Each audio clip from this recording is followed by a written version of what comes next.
دیکھو بیٹے دو طریقے کے ہوتے ہیں. کئے طریقے کے بھائی؟ ذرا پیچھے والے بول دیں. دو طریقے کے بیٹے ہوتے ہیں.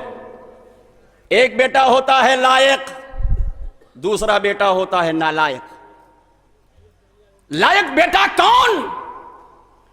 لائق بیٹا وہ ہے جو ملک کی حفاظت کے لیے ملک کی سرحدوں پر سینہ تان کے کھڑا ہو جائے اور پاکستان کو مخاطب کر کے یہ شعر گنگنائے: سارے جہاں سے اچھا ہندوستان ہمارا، ہم بلبلیں ہیں اس کی یہ گلستاں ہمارا. ہمارا ڈاکٹر اقبال نے کہا تھا نا، ہم بلبلیں ہیں اس کی یہ گلستاں ہمارا. بلبل سے تشبیہ دی ہے.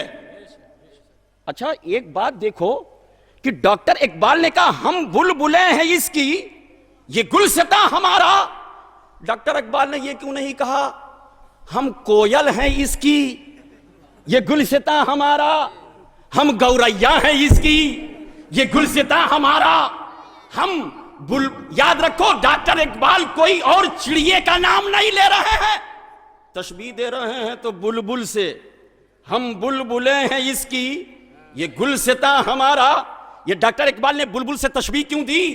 ذہن کو حاضر کرو. بلبل ایک ایسی چڑیا ہے جس کے مزاج میں یہ شامل ہے، جس کی فطرت میں یہ شامل ہے کہ اس کا جو علاقہ ہوتا ہے، اس کی جو حدیں ہوتی ہیں، اپنے حدود میں، اپنے علاقے میں دوسرے بلبل کو آنا پسند نہیں کرتی. اس کے حدود میں اگر دوسری بلبل داخل ہو جائے تو مر جائے گی، مگر دوسری بلبل کو اپنے حد میں داخل نہیں ہونے دے گی. ڈاکٹر اقبال کہہ رہے ہیں ہم بلبلیں ہیں اس کی. ہم کا لفظ استعمال کیا ہے. ہم میں دو شبد ہے، ہا اور ماں. بولو، صرف ہا سے ہم نہیں، صرف ماں سے ہم نہیں. ہا اور ماں کو جب ملایا جائے تو بنے ہم بلبلیں ہیں اس کی.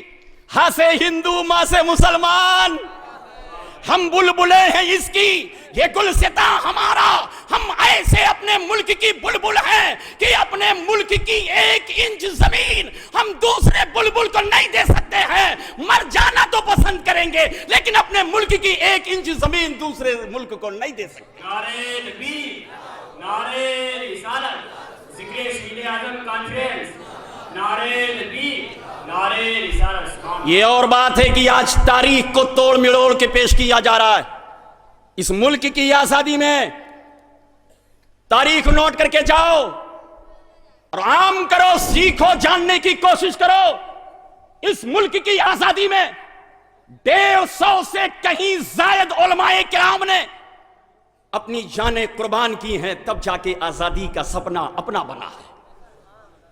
علامہ فضل حق آبادی نے سب سے پہلا فتوی جہاد انگریزوں کے خلاف بول کر کے یہ بتا دیا تھا کہ ہم اپنی ماں کے نالائق بیٹے نہیں ہیں، لائق ہیں، لائق.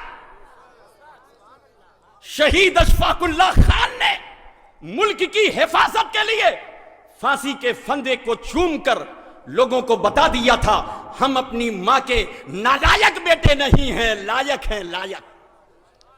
ویر عبدالحمید پاکستان کی ٹینکوں سے ٹکرا کر کے لوگوں میں ثابت کر دیا، بتا دیا کہ ہم اپنی ماں کے نالائق بیٹے نہیں ہیں، لائق ہیں، لائق. پتہ چلا بیٹے دو طریقے کے ہوتے. ایک بیٹا ہوتا ہے لائق، دوسرا ہے نالائق. کربلا کے میدان میں بھی نواسہ رسول، جگر گوشہ بطول نے ثابت کر دیا میں اپنی ماں فاطمہ زہرا کا لائق بیٹا ہوں، لائق. لائق بیٹا ہوں، لائق. لائق بیٹا اسے کہتے ہیں جو اپنے ماں باپ کی زندگی کے ادھورے کام کو پورا کرے.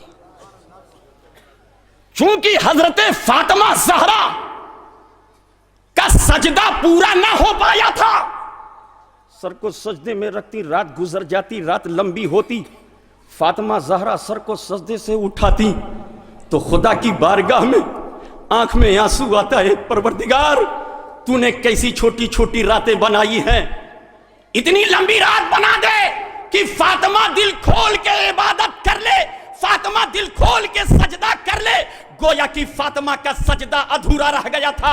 تو کربلا کے میدان میں لائق بیٹا حسین نے اعلان کر دیا, اے ماں فاطمہ زہرا, میں تیرا نالائق بیٹا نہیں ہوں, لائق ہوں لائق. آج تیرے ادھورے سجدے کو تیرا لائق بیٹا کربلا کے میدان میں پورا کر کے بتا دینا چاہتا ہے, حسین اپنے ماں کا نالائق بیٹا نہیں ہے, لائق ہے.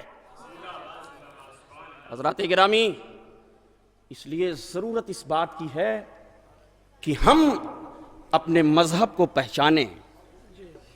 ضرورت اس بات کی ہے کہ ہم اپنے مذہب کے بارے میں جانیں. اسلام کی شہزادیوں, آج تمہارا یہ اعتراض کہ نکاح کے اندر تو اجازت لی جاتی ہے مگر طلاق کے اندر اجازت کیوں نہیں لی جاتی, ایسا نہیں تمہارے ساتھ ظلم کیا گیا ہے, نہیں, بلکہ تمہیں خلا کی اجازت دی گئی ہے. نہیں رہنا چاہتی ہو, شوہر تم پر ظلم کرتا ہے, تو مذہب اسلام تمہیں اجازت دیتا ہے خلا کرا لو. اجازت دی گئی ہے, کہاں ظلم ہے تم پر؟ طلاق کی اتھارٹی اور پاور مرد کو اس لیے دی گئی,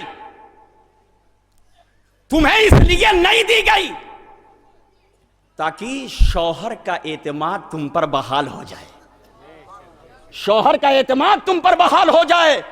ورنہ اگر طلاق کی اجازت تمہیں بھی ملی ہوتی تو شوہر کا اعتماد تم پر بحال نہ ہوتا, نہ شوہر کی جائیداد کی تم مالکہ بن پاتی, نہ شوہر کے خزانے کی چابیاں تمہیں مل پاتی, نہ شوہر تمہارے نام سے بینک بیلنس کرتا.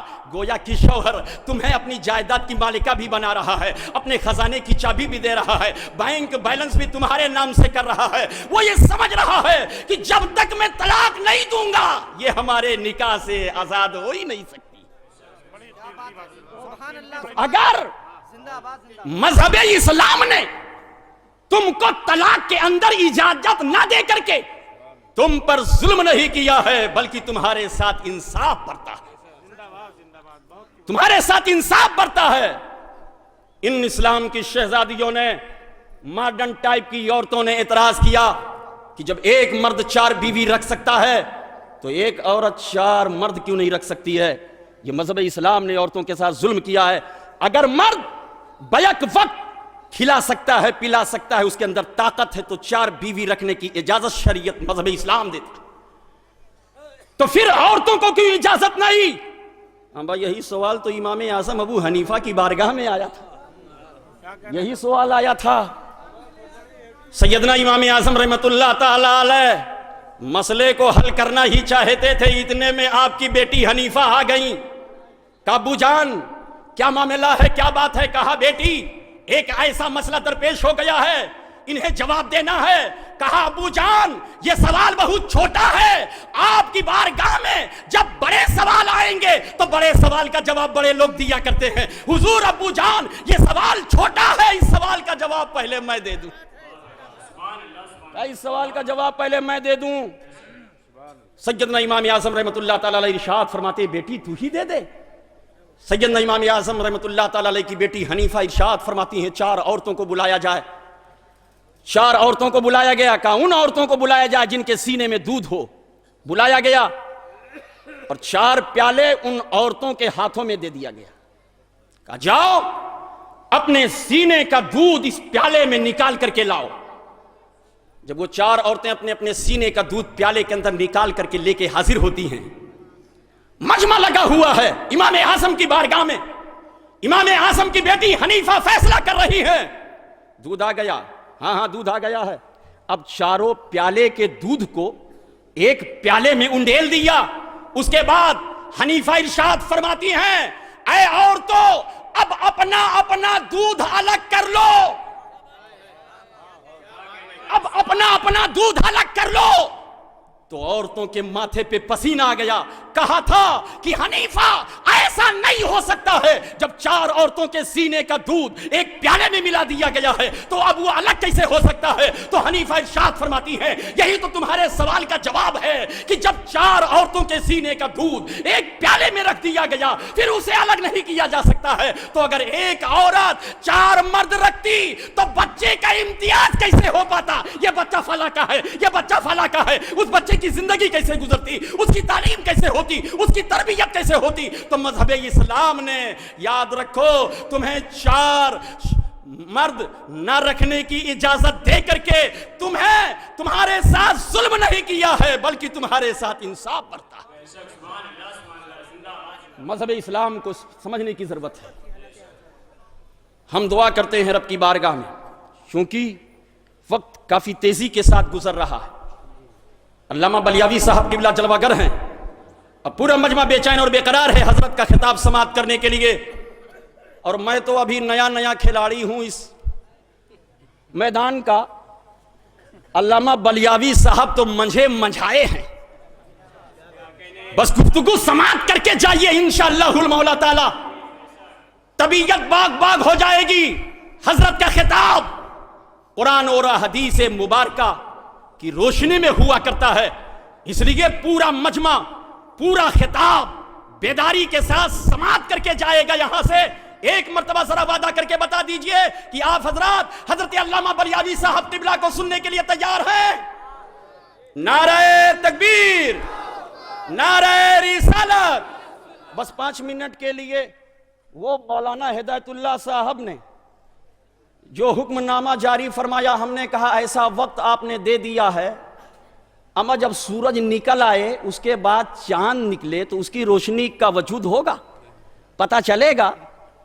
ہماری تقریر کروانی تھی تو علامہ حقانی صاحب قبلہ سے پہلے کروائی ہوتی، تو کہا نہیں، یہ جیالو لوگ ہیں، یہ جیالو لوگ ہیں، یہ ہمت ہارنے والے نہیں ہیں۔ مسجد کا کام مولانا ہدایت اللہ صاحب نے بیان فرمایا کہ بہت تیزی کے ساتھ الحمدللہ ہو گیا۔